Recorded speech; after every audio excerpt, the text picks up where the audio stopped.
अमरावती लोकसभा निवडणुका 2019 करिता राष्ट्रवादी काँग्रेसच्या उमेदवारीबाबत शहरात चर्चेला उद्यान आले होते। महिनाभर आधी नगरसेवक दिनेश बुब यांच्या नावाची चर्चा जोर धरत असतानाच आमदार रवी राणा यांच्या सुविध पत्नी नवनीत राणा यांना राष्ट्रवादी व काँग्रेसने समर्थन दिल्याची चर्चा सोशल मीडियावर व्हायरल होत होत्या। परंतु राष्ट्रवादी पार्टीने अमरावती लोकसभा निवडणुकीकरिता स्वाभिमानीच्या नवनीत राणा यांना समर्थन देण्याची घोषणा केल्याची विश्वसनीय माहिती प्राप्त झाली आहे। नवनीत राणा ह्या अपक्ष निवडणूक चिन्हावर निवडणूक लढणार आहेत हे सुद्धा स्पष्ट झाले आहे। एकीकडे भाजपा सेना युतीचे आनंदराव अडसूळ यांनी मुख्यमंत्री देवेंद्र फडणवीस व शिवसेना प्रमुख उद्धव ठाकरे यांच्या हस्ते निवडणूक प्रचाराला शुभारंभ केला आहे। मात्र राष्ट्रवादीने नवनीत राणा यांना समर्थन दिल्याबाबत खोडके गट व काँग्रेसच्या पदाधिकाऱ्यांची भूमिका महत्त्वाची ठरणार आहे। तसेच मुस्लिम व बौद्ध मतदारांची भूमिका महत्त्वपूर्ण ठरणार आहे। सन 2014 च्या अमरावती लोकसभा निवडणुकीकरिता अजित पवार यांच्या सूचनेवरून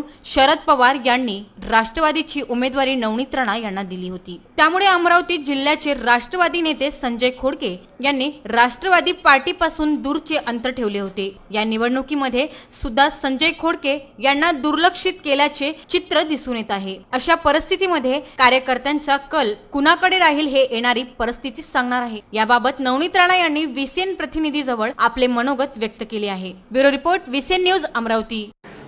विरोधक फक्त माझ्यासाठी नाहीये, माझ्या जिल्ह्यासाठी जे विरोधक आहे गेल्या 10 वर्षापासून जे इथे खासदार आहे तो माझा विरोधक फक्त माझे विरोधक नाहीये, पूर्ण जिल्ह्याचे विकासाचे विरोधक झालेले आहे। आणि मी त्यांना कसं हरवणार आहे, मी न हरवताना मतदार जे आमचे अमरावती जिल्ह्याचे आहे ते त्यांना यावेळी पार्सलला कसं बाहेर पाठवायचं आहे ते माझे मतदार यावेळी अमरावती जिल्ह्याचे करून दाखवणार। राजेंद्र भाऊ गवईचा समर्थन ऑलरेडी आम्हाला भेटलेलं आहे आणि सोमर सगळे वेळ पाहून सगळे समर्थन देत असतात आणि आमचा प्रयत्न राहणार आहे की प्रत्येक व्यक्ती प्रत्येक लोकप्रतिनिधी आमचे मतदारसंघाचे आमचे जिल्ह्याचे विकासासाठी ते आम्हाला पाठिंबा द्यावं, आमचे सोबत यावं। जर ते आले सोबत तर नक्की सगळे मिळून आम्ही चांगला विकास आमच्या अमरावतीचा करू शकतो।